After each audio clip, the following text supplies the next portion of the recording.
is happening, everyone? Max here with the RHMax channel. This one has been in the works 4 months now.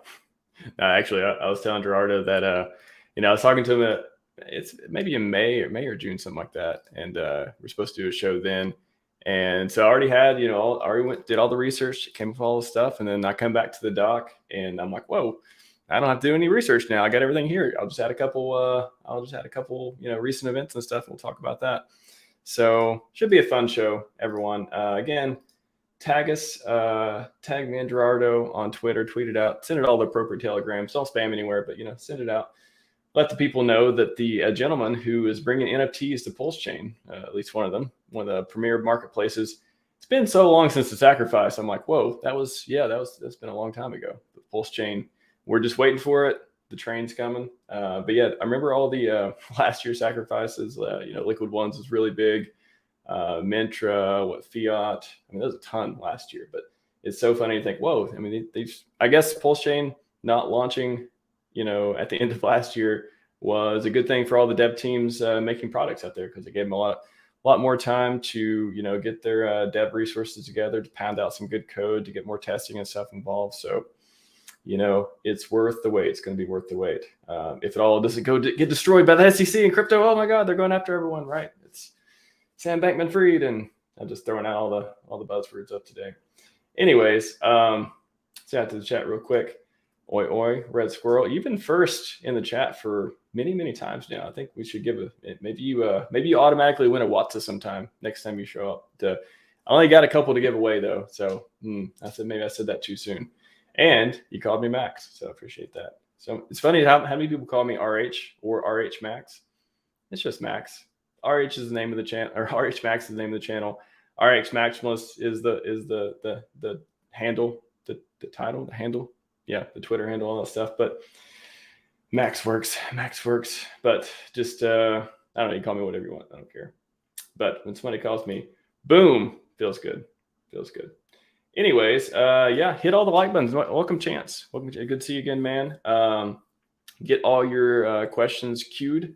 I'm going to go over a few different topics, and then we'll kind of pause in between for questions. And I want to get into it. I want to get into the weeds with Mr. Gerardo, because I think he has a big brain and lots to offer in a lot of different verticals in crypto, not just in the HEX community, but I think, he's especially working on a product and building it. He gets to see a lot of the things that, just a lot of other people, they can't quite wrap their head around or understand until they get into the weeds with developing a product on the blockchain and actually making it scalable and understanding how to get it out to people and marketing and all that stuff.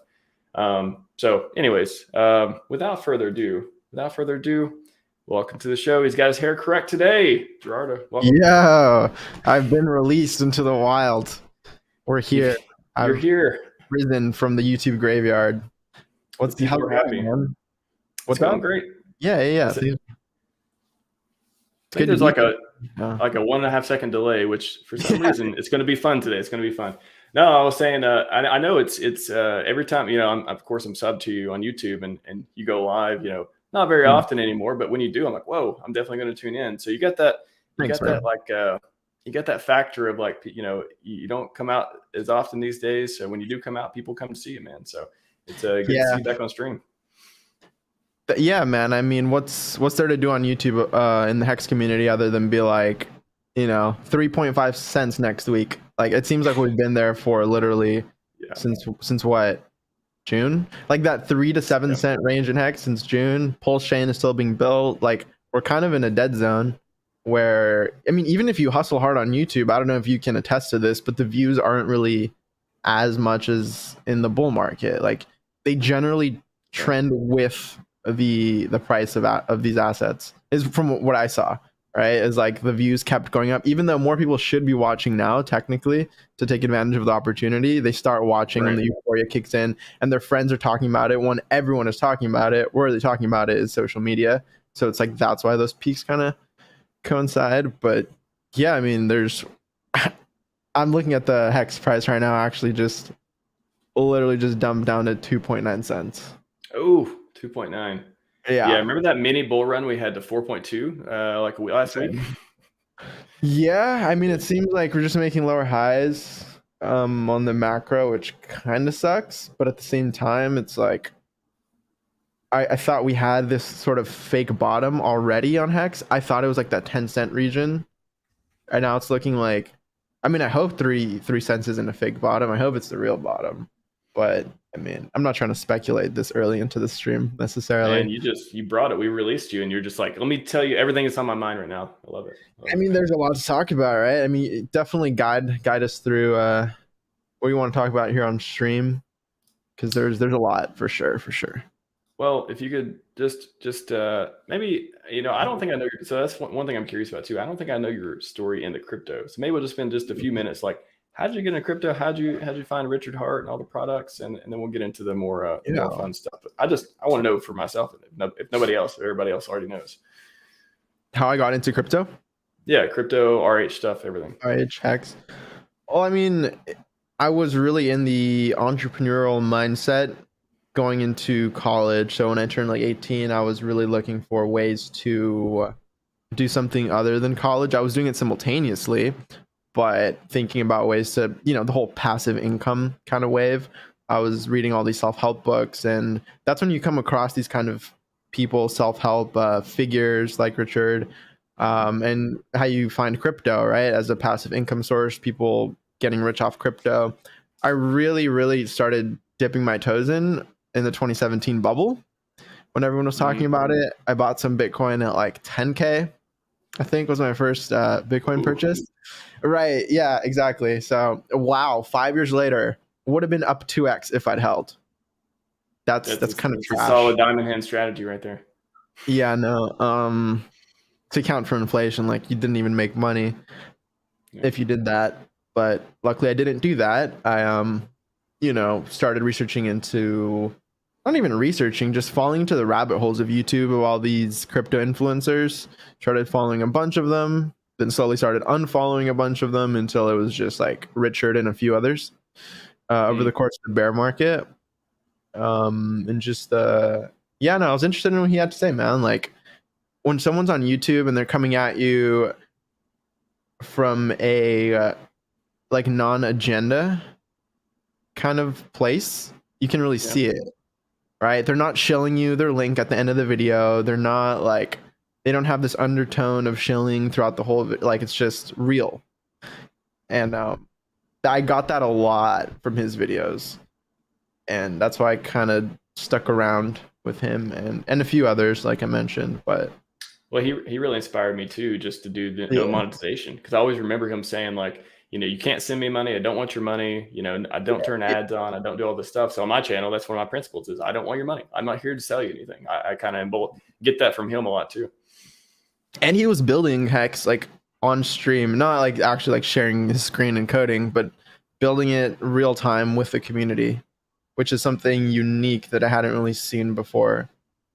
Someone taking their time and like on stream being like, okay, so I'm making this and I'm thinking about doing this. And that was pretty, like, showing your face even before it's even live, like already putting skin in the game, putting his personal brand into this thing. Like, it was interesting. It was kind of unprecedented in my perspective up to that point, and which was why I stuck around too. It's new, it's different, it's inspiring. Yeah, and when you found Hex, was that you kind of talked about Bitcoin, you hold it, whatever, you may get a 2x, 3x, whatever. But how did it kind of flip the script when you found Hex? Like, was that the aha moment of like, whoa, this is what you've been looking for, or how did you kind of think about that? Kind of, yeah, because I'd lost money in the 2018 bear market. I don't want to say I became jaded to crypto, because I was still really young and I was still willing to learn. And even after losing money, I stuck around the education side of crypto YouTube and even crypto Twitter, right? Telegram. And so, sorry, I was just reading your comments. Nice. Ooh. And so, yeah, it really fit the narrative of like, I'm trying to not be wrecked in crypto. Back to the realness factor, it spoke to the narrative of like, hey, let's make money. Like, let's look at other things that outperformed. Let's work on the game theory. Let's be honest about the pumpamentals in Bitcoin and Ethereum, like the halvening, just purely a pumpamental in Bitcoin. Proof of stake on Ethereum, burning coins. It's a nice pumpamental. Like, just reducing issuance in general, whether it's over like whatever curve you do. There are smoother ways to do it than what Bitcoin does, like more continuous ways. However way you do it, you could even go deflationary like PulseX and PulseChain do and Mintra. Like however you reduce issuance rate is bullish, and these are fundamentals. Being real about that from the beginning, as Hex was being built, it was really cool. Just like like looking into the economics of like programmable economics is really fascinating because it forces you to learn certain things, and challenge the ideas of what money was, and you see it coming up in even like law today, where old lawmakers and law frameworks like don't even know what to do with crypto, and they're putting it in the wrong spots, and it's just like it's kind of a mess. But Yeah. innovation brings challenges. It's the ecosystem where you can have the technology, you can have all the features and stuff you want, you can have the products that you want, and also you can have the price performance. That's what was like so intriguing to me. Yeah. The game theory behind it, listening to RH for hours, hundreds of hours of live streams talking about Hex's game theory. It's just you knew he was on a mission. You knew he was in it. Like he was fully aligned to make this project a success, and everything afterwards for the glory aspects and all that. So lawmakers, that's something that has been happening lately. They're like, you know what, SEC, let's kick the can to you. You do something with it. And now everybody doesn't like Gary Gensler and wants to lynch him apparently right now. You know what, Fun man? times. Like all you guys who have gotten rich on crypto, y'all need to go lobby. You guys need to make this shit better because you have the most skin in the game, the most to lose, and the most resources to make it happen. So, I mean, I could, I should take my own advice, but like that would be my call to action for that specific angle. Yeah, that's really I said before, like Peter Thiel too. Like, where's all the billionaires? Like, what they should be out here lobbying. I mean, maybe they are behind the scenes. I guess you give them that. Yeah. True. Maybe they don't want to get their name, tainted, so to speak, publicly, their brand with that side of things. I mean, it makes sense, right? But all right. Well, you want to go into? We'll circle back to crypto, but we got a few Mintra questions already. So you want to get into like what is Mintra? What makes it different than the other marketplaces? What is the what inspired you to make it? All that stuff. Yeah, man. So, I mean, if we want to go chronologically, what inspired me to make it was actually a Richard Hart stream where he was talking about the vertical integration of the PulseChain ecosystem and of his ecosystem, which is like you want for our ecosystem, right? I shouldn't call it his, I should call it ours because it's really everyone's. You have the store of value, right? You have HEX, you have the consensus network, PulseChain, you have decentralized exchange, PulseX is making a wallet. Other community members are making wallets too. What else do you need? He mentioned NFT marketplaces at the bottom of his list. So I was like, like if it's at the bottom of his list and all this other stuff is going to take so much time, like, bro, PulseChain isn't out yet. The MetaMask replacement, the wallet, isn't, it's being worked on, but no real announcements or marketing or anything for that yet, or even a name. So like these things take time, and I saw that like a year ago, and it's been almost a year since I had the idea, and I was like, you know what, I'm not gonna really just sit around and wait for Pulse. I mean, I am doing that like everyone else, but I saw the opportunity to, as a community member of HEX, of PulseChain, PulseX, take a little bit of market share away from these bigger players, right? Potentially. If OpenSea decides to come over to PulseChain, like of course they're going to dominate, but if they don't, that leaves a huge hole, right? A huge opportunity to your question, like what makes Mintra different? Well, when the PulseChain snapshot occurs, or the hard fork, because it's no longer an injection of state into BSC, now like a fork, now it's an actual literal fork of ETH2. So not snapshot. So fork. Important distinction. Once the fork happens, anyone who held not only ERC20s, but ERC 721s or 1155s, which are NFTs, the two most common standards for them, they'll also be copied over.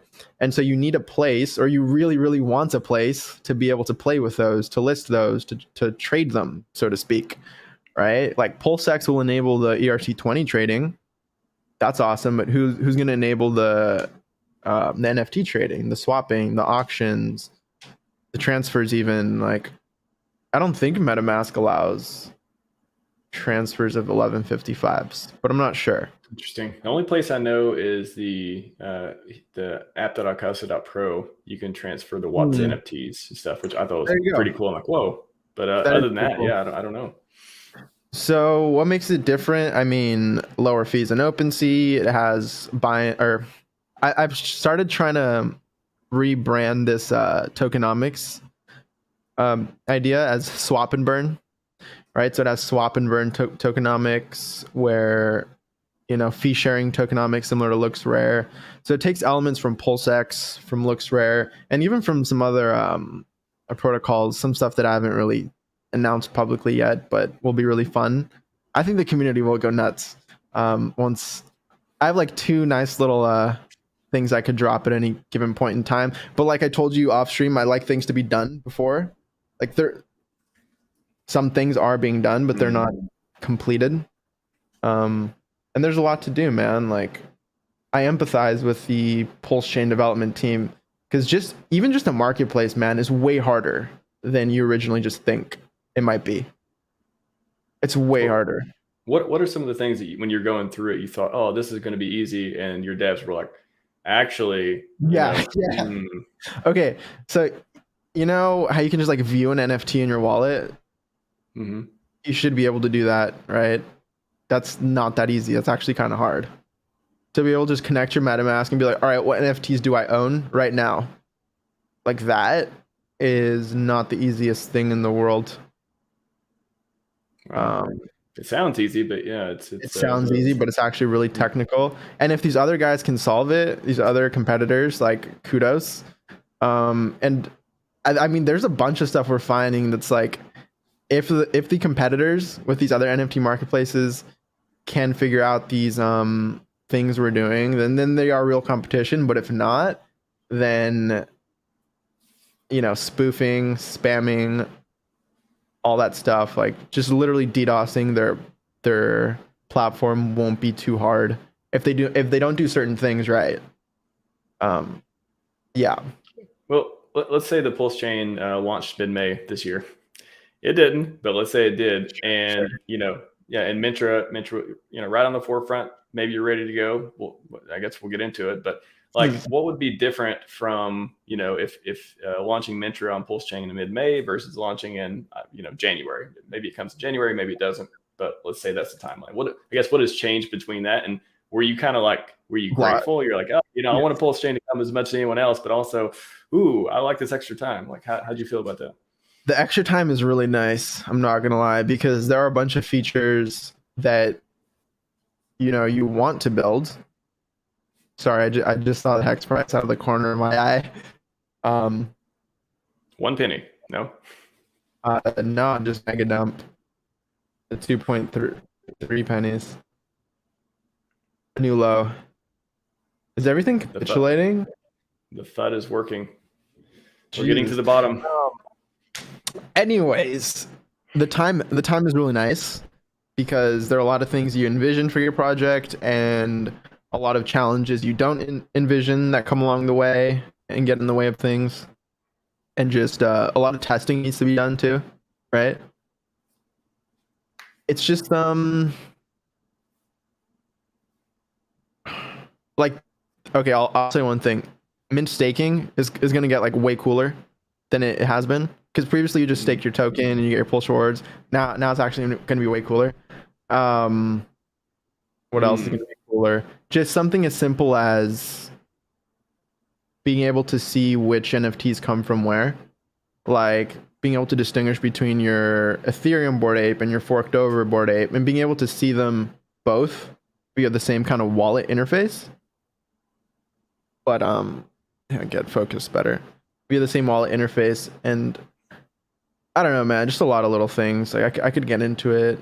Well, is there, maybe at mid-May or like this past summer, you were like, okay, sure, here's the stuff that's done, here's the stuff we're ready to launch with, and here's the nice to haves if we had more time. Were there anything where you're like, whoa, I can't believe we're going to get to do this because we have more time now? Is there anything you can talk about with that? we've haven't been ready to launch per se. Like there's still a lot to be done. So if PulseChain had launched in mid-May, Mintra would not have launched alongside with it. Just being real, like it's taken time because there are things that we added along the way now that we realized we had more time. But at the time back in mid-May, we weren't in a rush to launch or anything. Like we were still working on things. So one thing I will say is testnet v3. There's a reason, the Mintra Twitter account tweeted like, oh, testnet v3 will be fun, because that's the first real place that you're like, okay, this is closest to mainnet as probably as possible that we're going to get. And at the same time, it's a nice clean slate to deploy not only your token and your new revamped staking app, but also the marketplace. And so that it can all finally tie together and actually be tested and be like, here, community, go try to break this. Which at that point I think will be pretty solid, knowing that it'll be robust and resilient to like traffic and transactions. And is there so yeah, I think a lot of people are excited to play with it, and just the ability to so we will have the ability to view those monkey JPEGs inside the wallet. Let's figure it out. I mean, yes, not only monkey JPEGs, but actual other NFTs that represent on-chain stuff, which those are my favorite NFTs, like Uniswap, V3, liquidity provider NFTs, or even HSIs, right? Encapsulated stakes, or even yield-bearing NFTs like the Icosa one. Like it's all interesting stuff, and I particularly like those more because they represent things on chain. Like they give you tokens, or they represent the stake of these tokens, or it's not trying to represent something in the real world. Yeah. What is the appropriate name for that too? Yeah, I know the difference between the representing art in the real world versus but what would you even call the Watts NFTs, the things like that? Yeah, HSIs, are they? I've been calling them DeFi NFTs, but is there even a category for them now? I don't know, man. Like yield bearing NFTs. Some of these are in a way derivatives, not really, kind of, sorta, but they don't have to be yield bearing or derivatives to kind of play that role. I mean, or do they? I don't know. I guess we'll get a cool name for them in the future. But I think if someone asks me what I think the future of NFTs is, it's something more along that flavor than what it was in this previous cycle, like profile pictures. So regardless of what NFTs mean to people, to the culture, to crypto, having a place to be able to do things with them, I think is super important. And that's why I'm bullish on what we're building.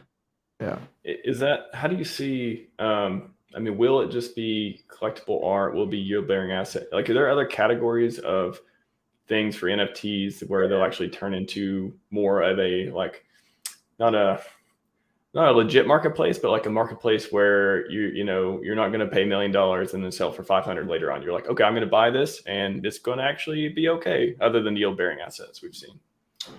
I mean, domain names, we've seen the ENS stuff kind of pop off. The .eth, how you have you go on Etherscan, you can look up someone .eth, you see the registrant, the controller, which is like who registered the domain, who actually controls it right now, like what Ethereum address it points to. So things like that I think are pretty cool, because again, they just represent things on chain. Like this NFT represents this address, this string, which means something to people on chain. So that's pretty cool. I mean, I think once you start, I think NFTs make a lot of sense in a high throughput world where you actually have what Ethereum claims it wants to have, like 100,000 transactions per second or whatever, after what is it, the surge, the purge, the verge, and all of those, all those milestones. When they actually hit that really, really high throughput that can sustain games, for example, then you can be like, okay, well, an ERC 1155 might really work for in-game items, like that broadsword that you have 10,000 of, but you don't want more circulating in the game. You make that an 1155, supply 10,000 and token ID, 20, and then the entire game is just the collection of these.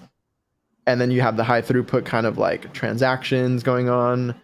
and it's all censorship resistant, then that'd be cool. I don't think anyone's trying to censor your World of Warcraft or League of Legends or Overwatch transactions, but like to have the option is kind of cool. Maybe what do you think we get to, like exclusive events, property rights, like other things that may be more valuable to try to censor? Like, you think we eventually get there with Ethereum improvements? Like it would really be an interesting world if you could take your in-game assets from any game and then transact them on the same chain.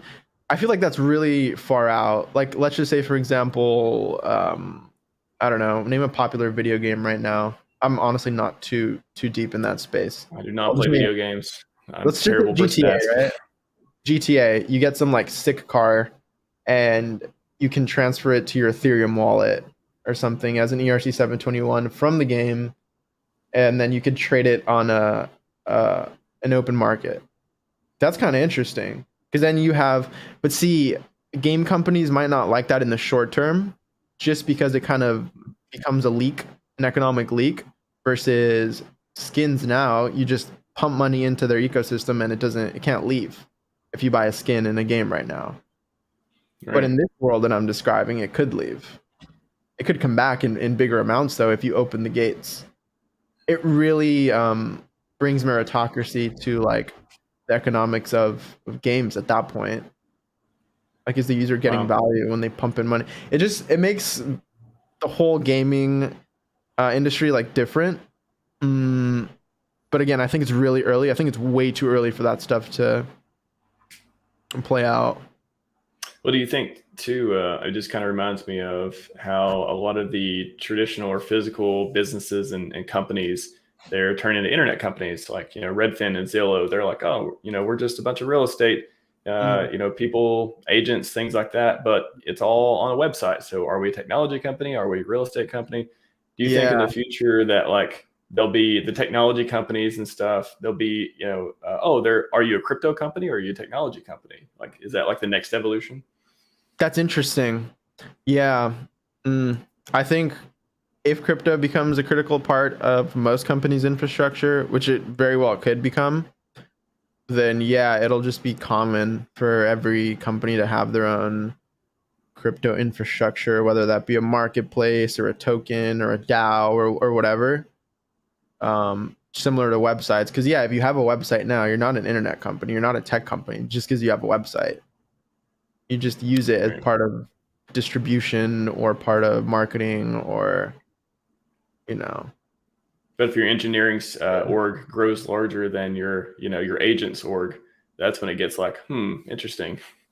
I don't know. I could see too, like with Amazon, like with EC2, they're like, all right, maybe in 5 years, we'll just nodes as a service. Oh, you want to build a new blockchain? You want to do a new Web3 thing? Just pay us in crypto, and we'll set it up and spin everything up for you, and it's all good.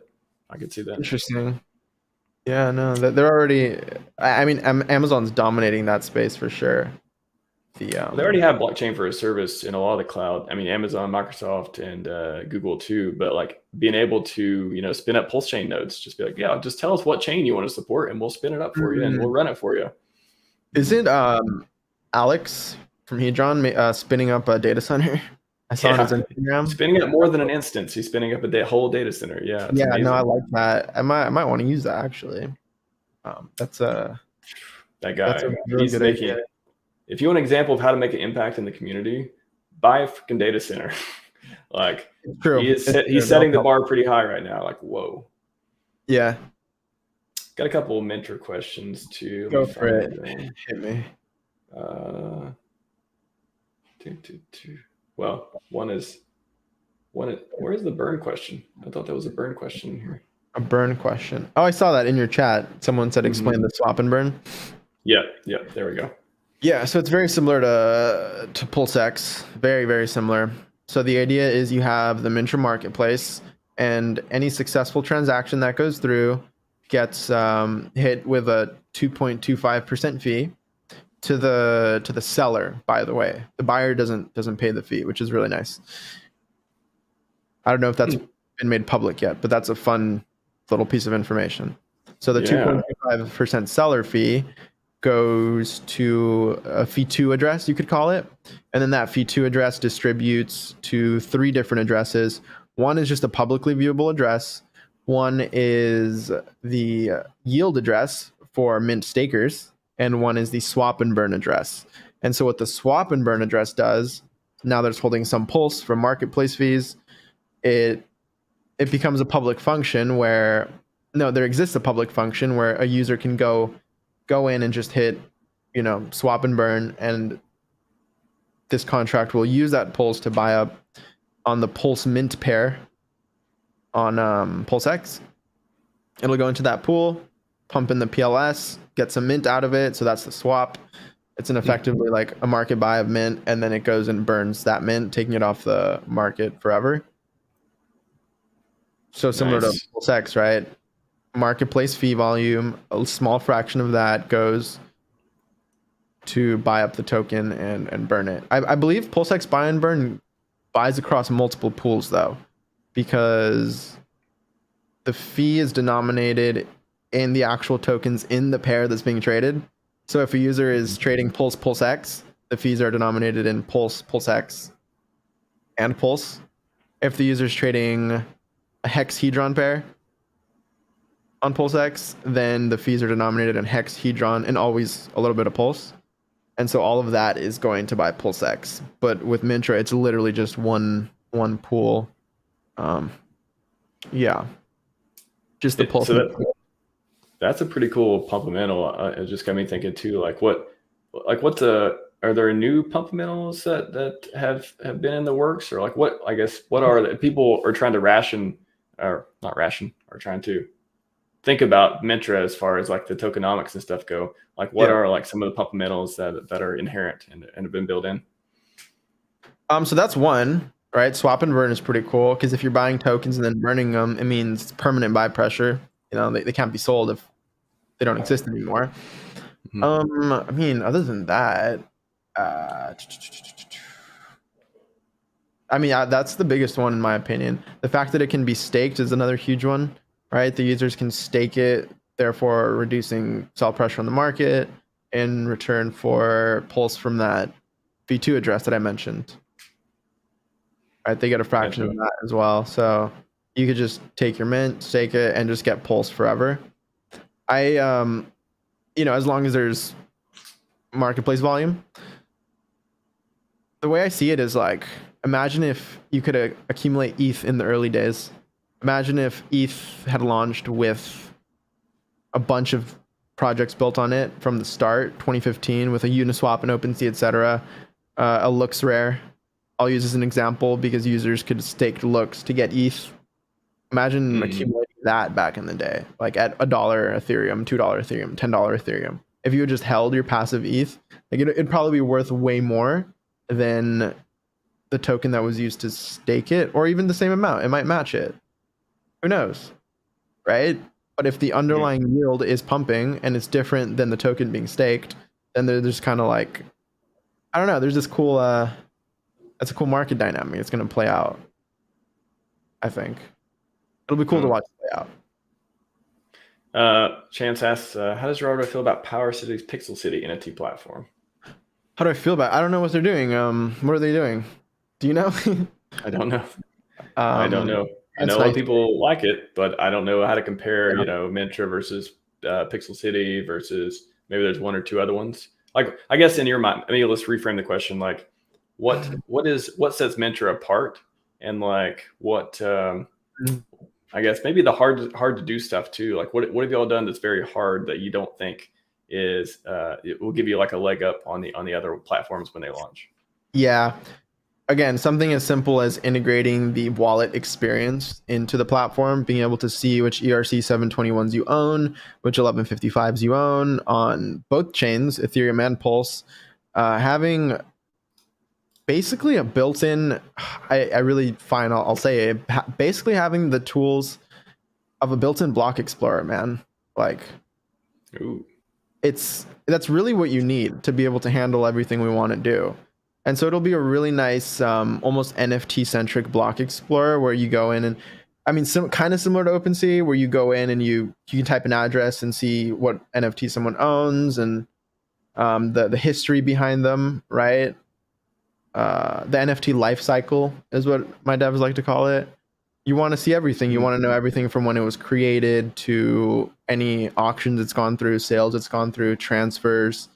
Yeah, so you need the tooling for that.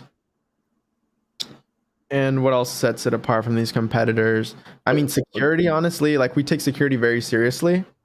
So we're not ready. You know what I mean? Like we took a lot of time looking at the game theory of the auction contracts, for example. If you want to list an NFT just for auction, there are a lot of things that go into it, right? Like what are the rules to the auction? Is there a global floor price? Is there a bid increment that you want to introduce where users can't just add 0.00001 pulse to the previous bid and just outbid someone? Like you little edge cases. So you have to think of the game theory to avoid bid spoofing. So if someone wants to spoof your platform with just fake bids, how do you prevent that? There are ways to prevent that, or just spamming up your marketplace. Like a lot of things, man, that had to be thought up to make sure this place doesn't just get locked down by a malicious spammer, hacker, someone who can build bots really well. And some of our devs can build bots really well. So at some point we will probably try to attack our own marketplace, so to speak, to see if we can handle it. So I think security is going to be huge. I think the UX and the tooling we have that will enable the exploration, I guess, of NFTs, be a kind of a NFT centric. I don't even want to call it a block explorer. It's like it makes Mintra a whole ecosystem. It's a marketplace, kind of a wallet, kind of an explorer, all at the same time.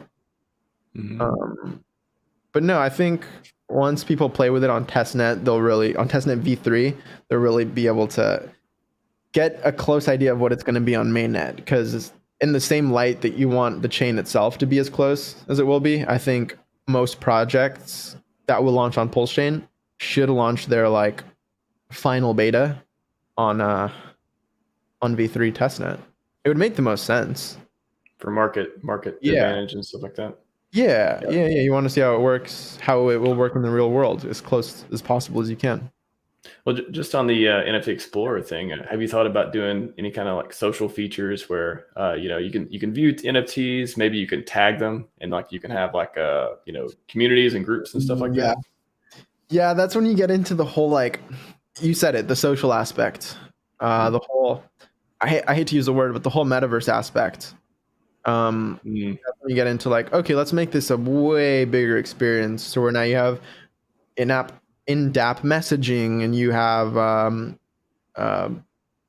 whatever you just mentioned. I kind of just blanked on it, but that's when you tagging communities, things like that. Exactly, hashtags and threads. That's when you get into. I mean, we've thought about it. There will definitely be features like that. Like you can like an NFT, you can favorite it. That's a social feature. We've thought about certain social features. There's one in particular that I really like, which I don't know if I want to say right now, but it's yeah, I don't think I want to share it because it's really cool. I know it would put a leg up, and it wouldn't just attempt to be a social media app from the get-go, but rather just have one cool feature, one cool social feature. Less is more sometimes. I think that'd be cool. Yeah, I'm definitely down for like the minimalist side.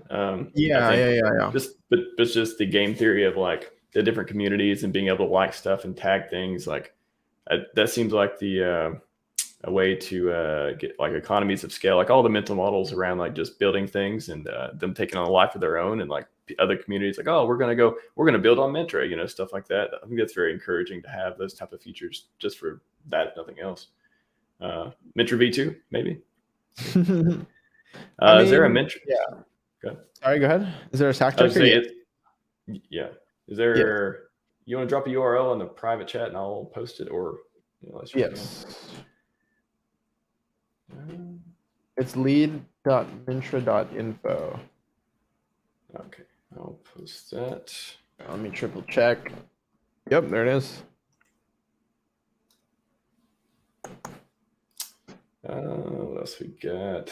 Just a bunch of any more Mintra questions, chat. We have a lot of hex dumping chat. Oh, here's one. Oh, funny. Dustin Olson, how soon will Mintra launch after PulseChain launches? I don't know because I don't know when PulseChain is going to launch, and we're definitely going to launch, like I said, on V3 testnet first. I mean,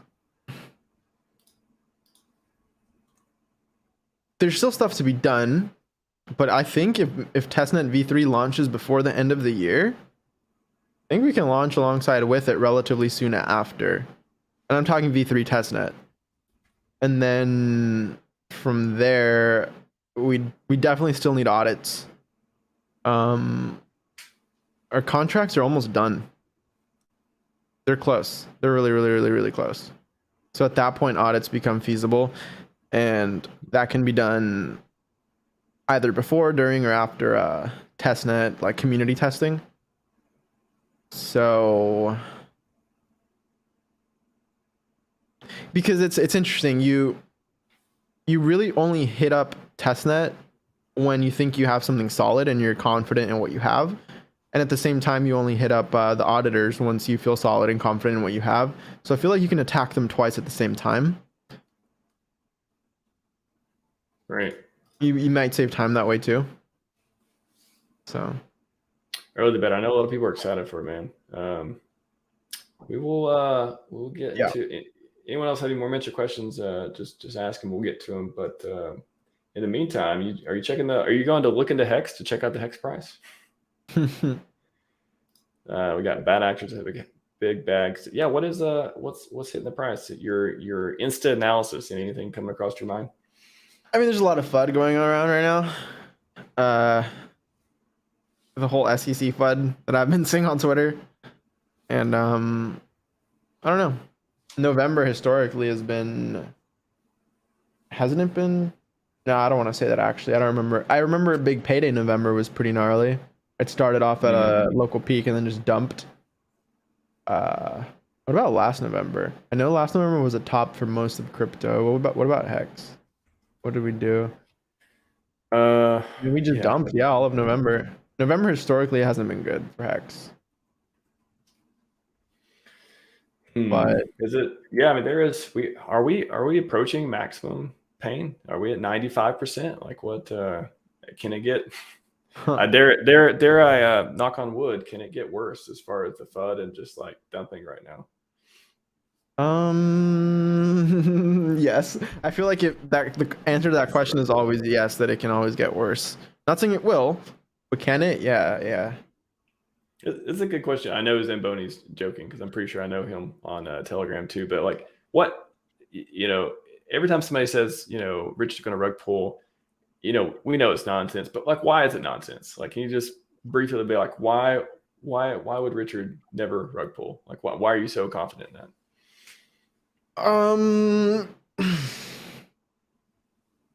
If what he says is true in terms of like success before crypto, then he probably has recurring income, which is like straight cash.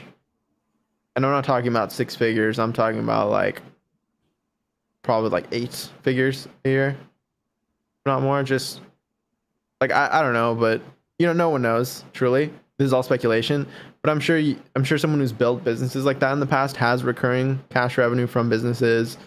I'm sure he hasn't sold all of his Bitcoin. I'm sure he hasn't sold all of. This is a tricky one. If he owns the Ethereum that went through the adoption amplifier, then I'm pretty positive he hasn't sold all of that either. It's like $3 billion or something. Potentially, you could look at the chain analysis, and if you assume recycling, then it might be less, but it's still a lot of money. And it's just like you just see money here, money there, money there, money there, and then you get to HEX, and you're like, all right, like why would you sell that first? Wouldn't that be the last thing you sell?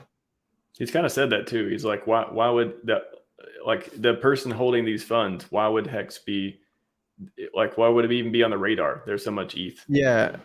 Yeah, and it's like you look at the liquidity pools on Uniswap, how much money can you actually pull out of one of the pools, the HEX USDC pool, for example, on UniV3, $1.3 million. Like that's chump change relative to the ETH that was raised or potentially Bitcoin value that he has or recurring cash flow. Like it's just, it makes no sense. Like, yeah, let's rug this amazing community on a DEX pool, on a FinDex pool, just for why? For $1 million? Like, bro. $1 million is a drop in the bucket for this man. Yeah, so Make that's no the sense. technical reasons. But like, Yeah. you talked about Scivive or alluded to self help type of stuff and Richard Yeah. psychology, and the glory aspect. Why wouldn't he rug pull like because of that? Like, what is in his psychology that just wouldn't make it happen? Well, I mean, when you've built something for the past few years, there's no incentive to just destroy it in one blow, you know? Yeah, And for the glory aspect, like, why? Yeah, that's why he's building, if he's building for that reason. But for whatever reason anyone's building, whether it's for glory or for financial gain, like, they're not going to destroy the thing that they're building, usually. They just don't. are there any examples of Why would history of that happening? I don't think so. I don't. I mean, there might be some weird ones, but then at that point, it's like that person might not have been mentally okay. I don't know. But no, I can't think of any. Yeah, But yeah. but that's always the case. It's always the easiest thing to say. But what if the OA sells? What if all these imaginary horribles happen? The What if? founder is a billionaire. He's completely aligned with glory. He doesn't need your money. Like, that's the best founder you could ever want, right? You want a billionaire founder. There's no incentive to rug pull if you're already a billionaire. What do you need? What do you need $5 million out of HEX liquidity pools, right? Yep, exactly. So it never made any sense, but it keeps coming up. I'm just like, did nobody think more than the first sentence that came out of my mouth on this? I don't get it. When a man has billions, legacy, the best growing asset. Yeah.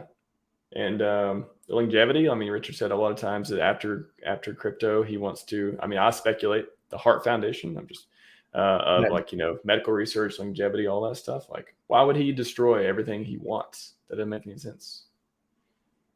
There's definitely a long-term play here, and it's I don't think it includes rugging HEX personally. So, but people are entitled to their own opinion. That's fine.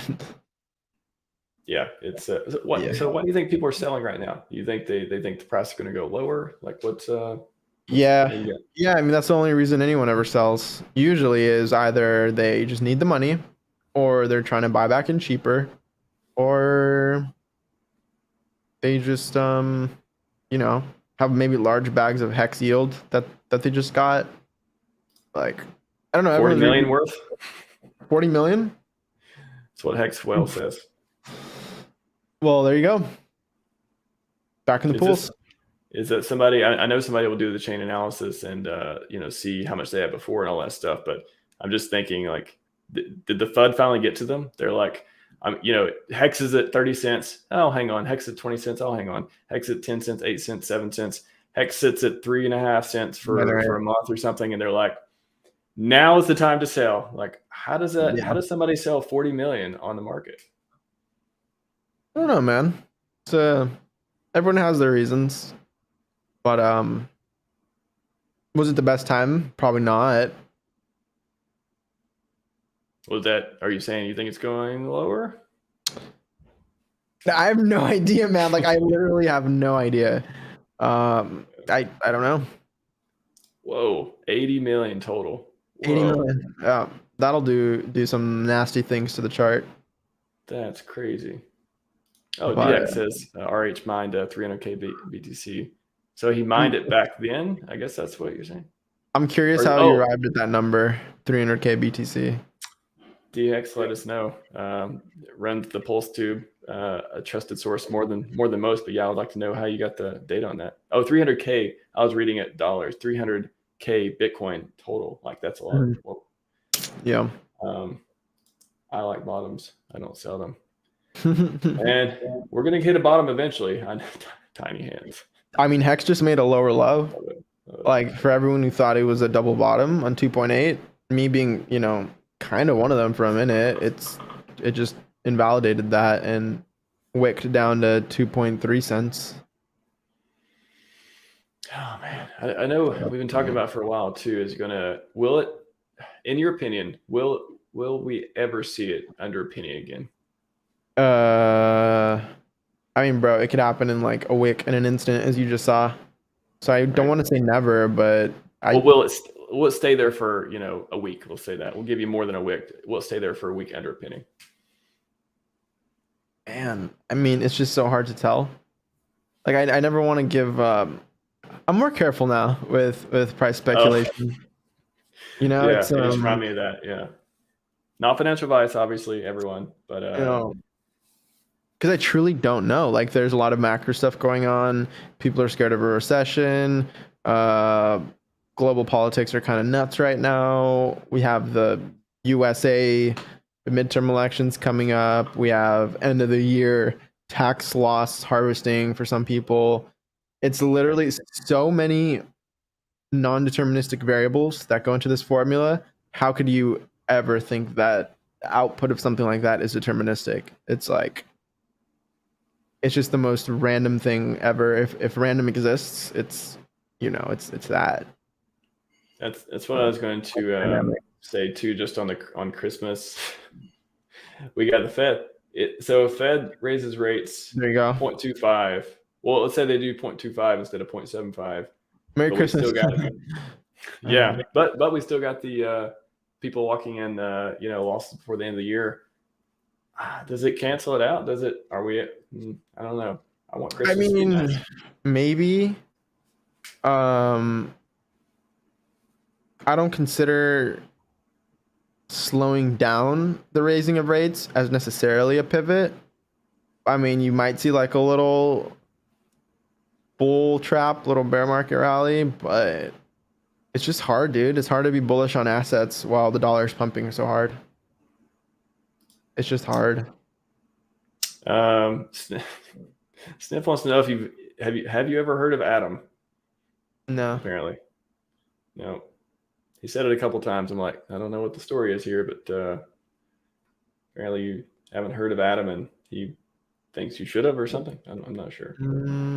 That's a really weird comment because I legit have never heard of that. I'm sure Sniff will explain now that I've brought it up. Hex Hodl said he caught it at 1.9. Nice, man. Filled really on what exchange? I didn't see that. I just saw 2.29. 2.29, 1.9. Say you're using what do you use for limit? You use Matcha for limit orders, or what do you? Oh, maybe Matcha. I don't do limit orders. I don't do no.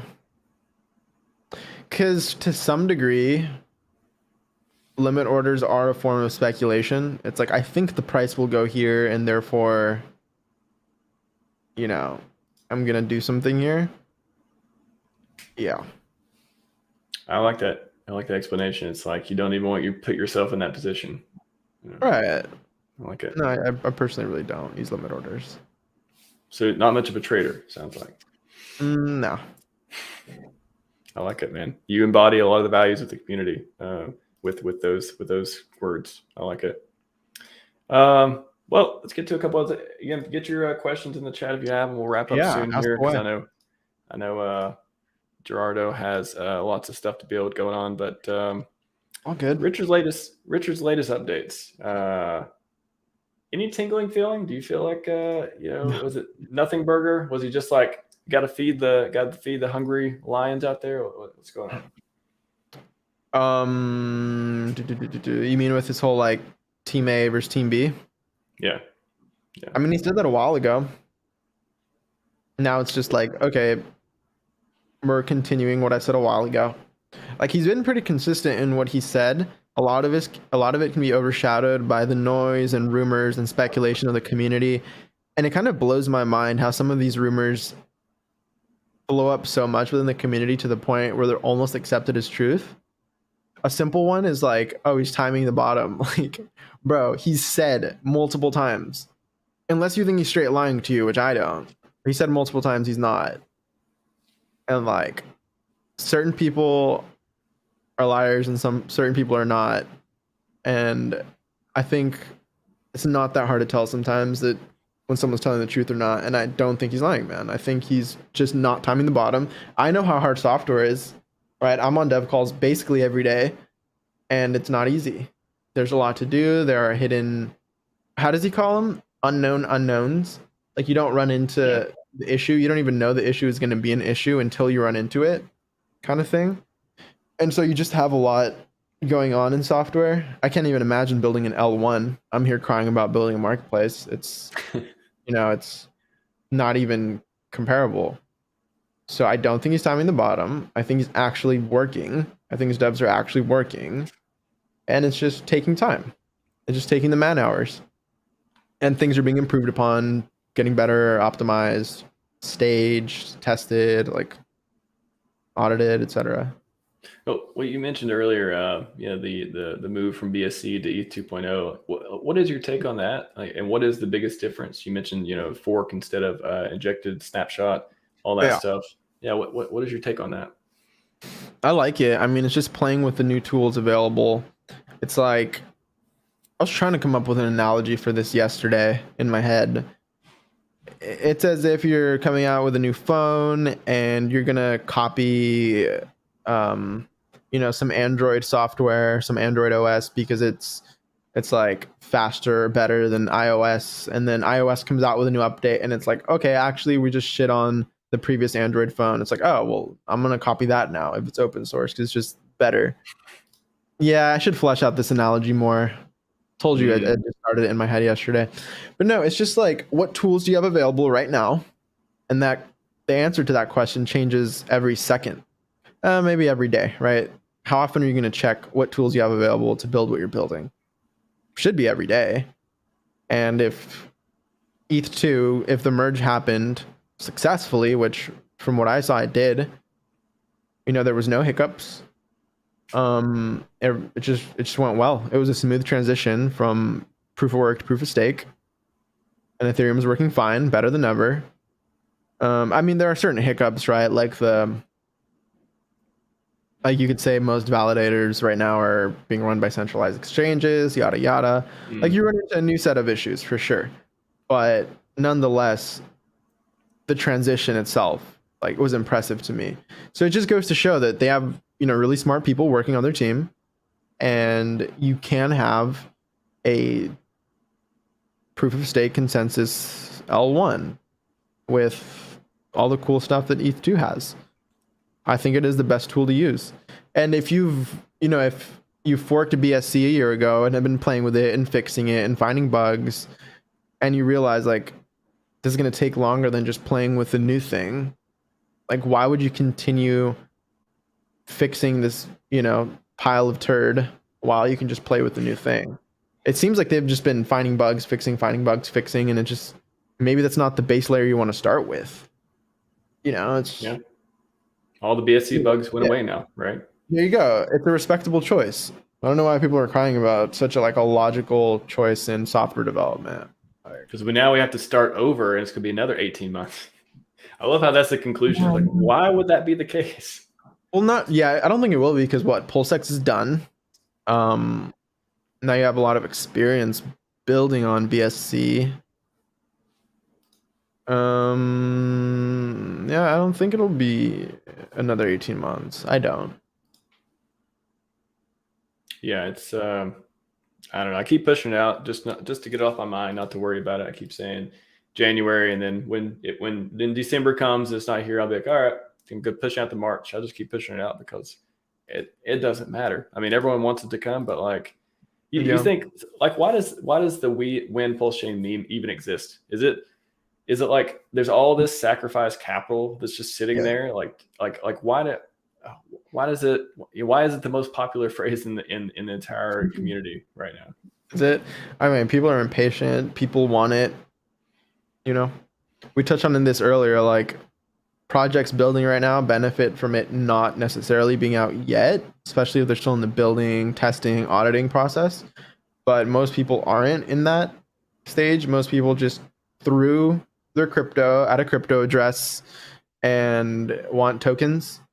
And what what better of a time to really want your tokens than in the potentially the bottom of a bear market or in the midst of a bear market. I don't want to call it bottom, but in the middle of a bear market, people are antsy and they want their new tokens and they want their new chain. They want something to be that light in the darkness of the bear, and they're not getting it, and so they're getting angry. They're getting, what's that Wall Street cheat sheet? They're getting depressed. They're getting angry. They're getting anxiety, infighting, just FUD everywhere, and people dumping their 80 million hex, market sell and crashing the price down to 2.5 cents. And I don't know, it's a crazy time, man. I think we're gonna look back on this and be like, just whoa. Like it was crazy back now, but looking back, it'll be kind of, Well, yeah, and I mean, no, for sure, there'd be a lot of people who are crying out there and just like asking Richard for refunds, who would just, I mean, frankly, just be embarrassed. Like, why was I so, everything came out, turned out fine, did all the X's, did all the things. And they're like, why was I such in a bad emotional state? I mean, everyone can be in a bad emotional state every once in a while, but just like when you keep piling it on yourself and worrying about something that you have no control over, you're just a recipe for disaster. You gotta not have an emotional response to all this stuff. But let's say Richard, he comes out later today, and he's like, you know what? I think it's ready. Testnet coming out in 2 weeks. And then, and mainnet launches in December, whatever. Why are people, let's channel that for a moment.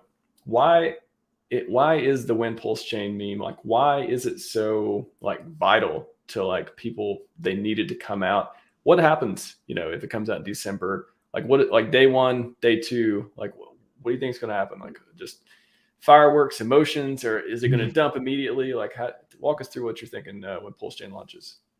Yeah, so slightly different scenario. I think he definitely launches PulseChain testnet v3 first, and then after maybe a month of testing, like if the testing goes smoothly, if everything goes smoothly, then maybe a month after that, 2 months after that, he might give like a couple days notice for PulseChain just to get your tokens off of exchanges and all of that good stuff, but not too much of a notice for like all LPs to like start pulling their liquidity to not be harvested, because some will do that. So you'll start seeing a little bit of that before mainnet is, and you can't avoid it. I don't think you'll start seeing a bunch of LPs start pulling their positions, getting a hold of their tokens, people getting their tokens from exchanges in their wallets.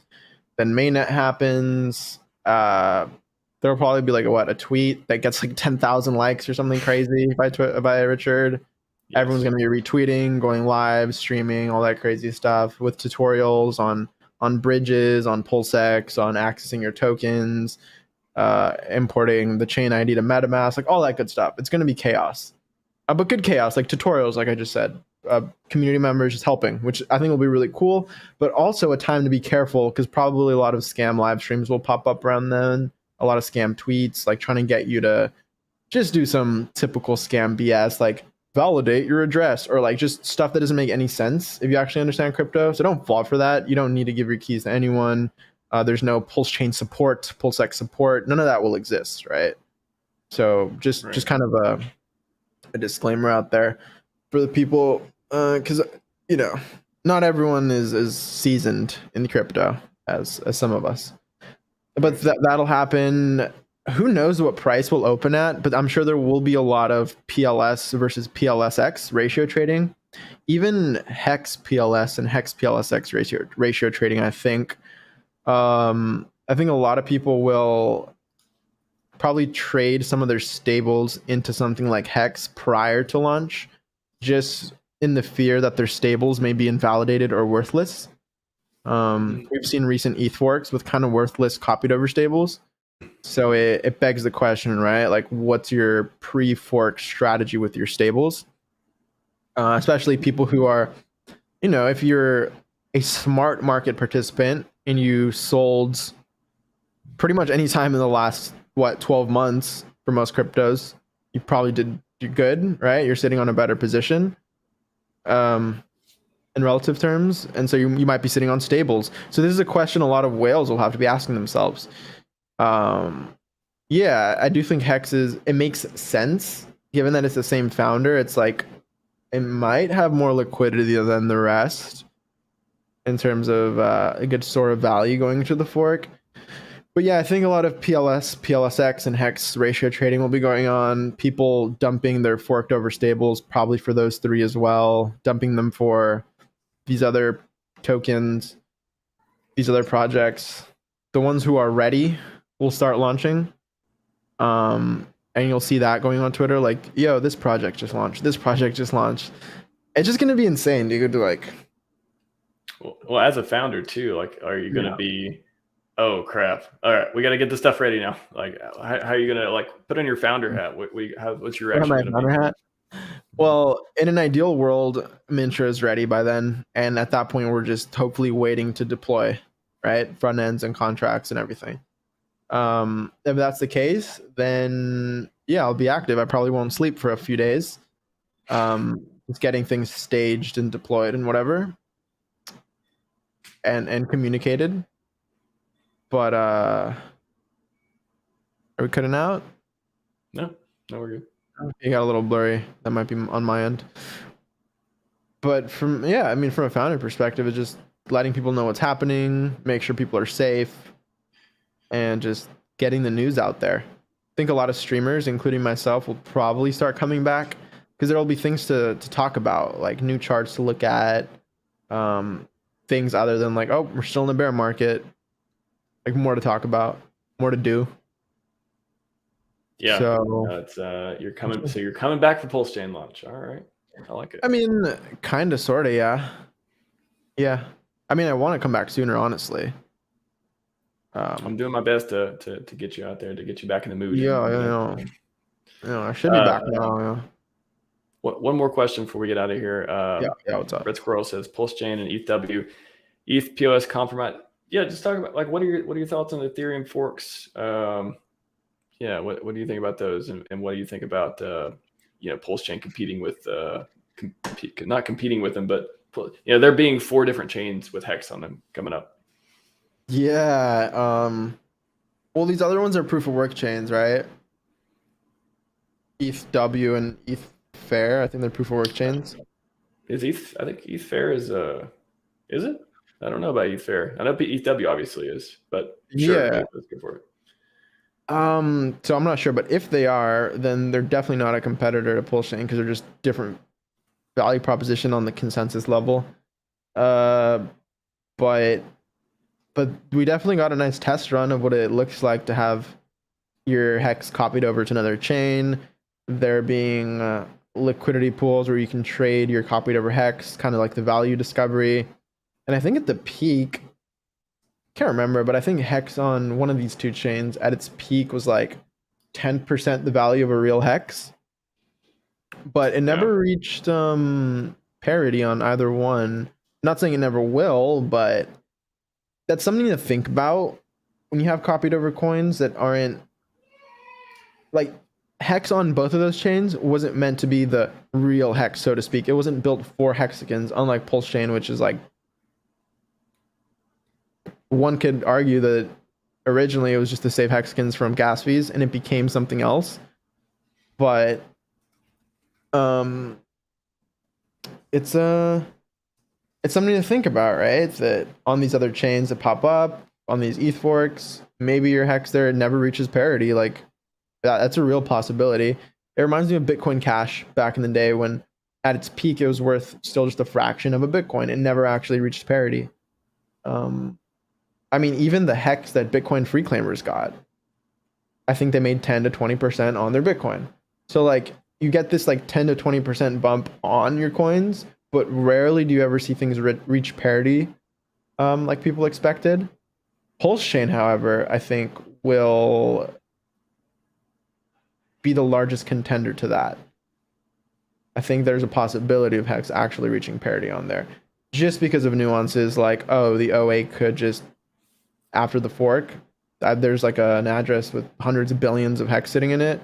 You could easily just create a pool of forked over EHEX to native PHEX and 100 billion on each side, 100 billion HEX on each side, and that shit won't move. Why wouldn't they do that? If the OA is their best friend, do what's in the best interest for HEX holders, why wouldn't they ensure that HEX price is excellent on both chains? Yeah, yeah. And even someone with a billion hex trying to move that pool will move it what 1%. Like it's no biggie. Um, so parity is very possible on PulseChain because of those nuances. But yeah, I don't really think about ETHW or ETHFair as competitors. They're just different flavors of Ethereum that people want. If people want proof of work, there you go. People want a new ecosystem to play with because they're bored and it's the bear market. Go have fun. I personally, got out of there kind of quickly, as quickly as I could, just because I kind of saw the writing on the wall. Again, I compared it to like a Bitcoin Cash. Like, oh, you got free coins, cool. Is this going to be end game? Do I want to stick around on this chain? No, not really. So just kind of leave as quickly as possible. I really only care about Ethereum or Pulse Chain, to be completely honest, as layer ones. Yeah, I mean, when they first came out, I was like, I want PulseChain. I don't. Yeah, I was waiting for PulseChain, not two Ethereum Not forks. bad. Yeah, people are just bored, man. Yeah, that's. So, do you think if PulseChain would have launched before the forks, Spit out it water. would? I'm sorry. Oh, I said if PulseChain would have launched before the forks, and you said spit up water, I was like, so they would have been a spit up water. But yeah, what do you think people would have paid attention to them as much as they did? I mean, not as much, no. A little bit, sure, free coins, but definitely not as much. And I made a tweet. I polled my Twitter followers if they think PulseChain will be the first ever fork of proof of stake Ethereum.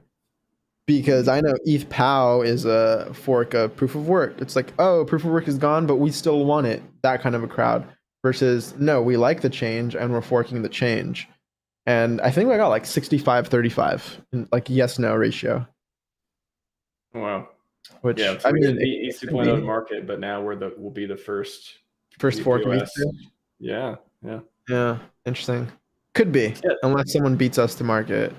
But It's true. If we if we launch in 2 months versus 6 months, a lot of things can happen. Is the yeah, narrative intact? Do we still have a narrative intact for PulseChain? Is everyone still excited about other than not beating a 2.0 market? Is everything else intact though?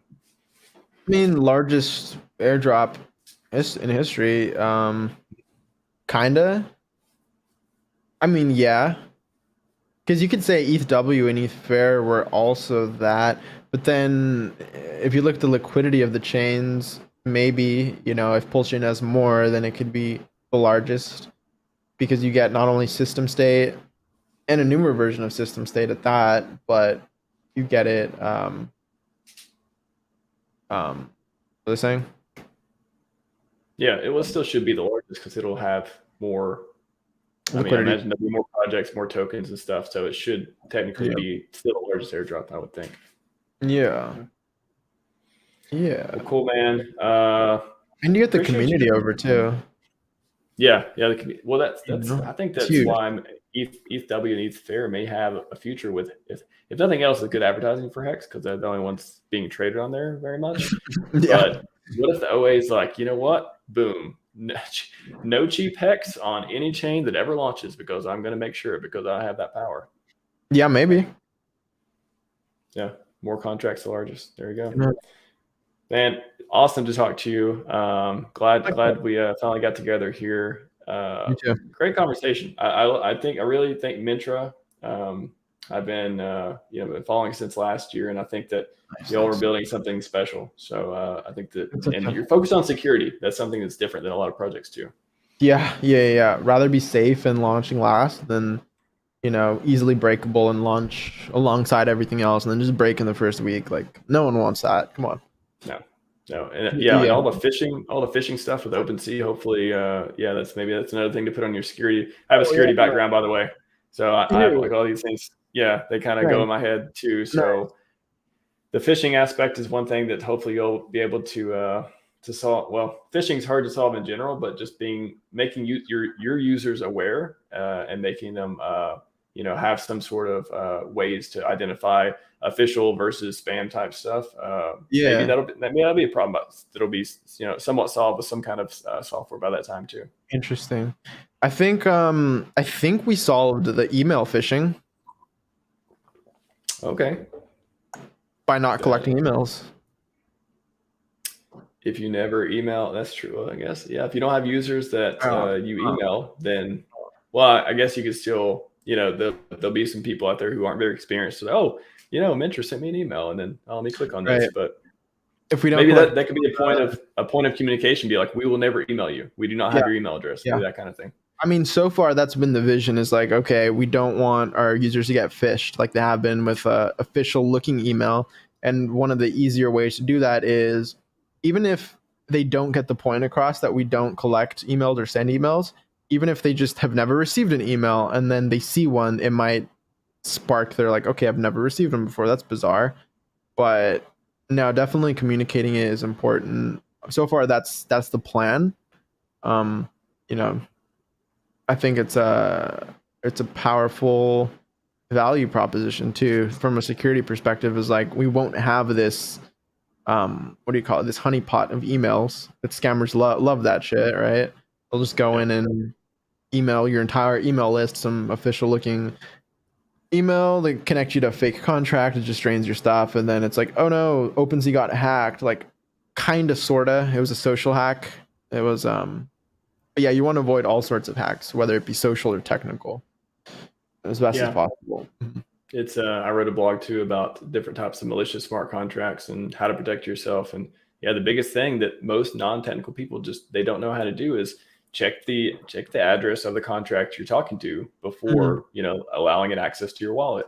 And that's just something that hopefully MetaMask, or hopefully that PulseChain wallet or other wallets, and even within Mintra, maybe there'll be some feature that can like improve on that security aspect too, because that's like the number one thing. You go to a hacked website or you go to a fake website, you connect to the new DApp, and now all your stuff gets drained if you click a couple buttons. So. Yeah, rough. Be safe out there. Yeah, be safe. Yeah, last words. Be safe out there. Where can people get in touch with you, man? I usually refer people to my website, gerardog.com, GERAWRDOG.com, just because that has all my links, all my personal links, Look into HEX links, and Mintra links, whether that be the official sites or the social channels, the YouTube, Twitter, Telegram, Discord, Instagram, all of that. So easily a dozen links to check out from that one spot. Nice. Rather than me tell you all my links, just go there. Yeah. Also, I see Look into HEX is in your heading. I'm sorry? What's up? Oh, I said it looks like Look into HEX is on your heading too. That's it's a website you. Yeah, that's the one. That's my baby. That's the baby. No, great website. About that one. Yeah, thank you. I know. We didn't even get to it, but I was like, we were in the transfer Mintra for a while, which I think we covered. I'm gonna clip this. I think we got a very good clip on all the latest stuff on Mintra too. I think people appreciate that. I think so too. Yeah. Well, cool, man. Have a good rest of your week. It's only Monday, and I will be on. Let's see, tomorrow. I have a interview with Furu Finance. I'll be on his show, doing a guest appearance. That should be fun. I went over the questions there, and they are some very interesting ones. I'm excited for that, and got a lot of interviews this week. So, bear market blues, not for me. No more bear market blues. Yeah.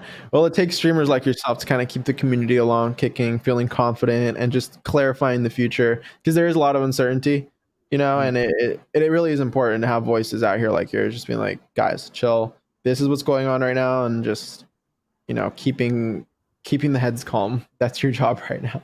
And I'll do my best to come back to YouTube and start killing it. I should hit up my thumbnail guy like today. Be like, yo, resurrection time. All right, man. Well, good chat. And hopefully I'll have you on maybe on my channel in the future or something. That'd be great, man. That'd be great. I can talk about a lot of different stuff, especially RH related stuff, and just health, wealth, wisdom. I'm into that type of thing too. My journey. And you're big on security, which I like having different people on too. So that would be a huge point to bring on, especially in the industry we're in. So. I come from a traditional security background, and I've been in the last year or so getting into blockchain security. So I have some notes. We can talk turkey on that for sure. Right on, man. Well, man. All right, everyone. We are out.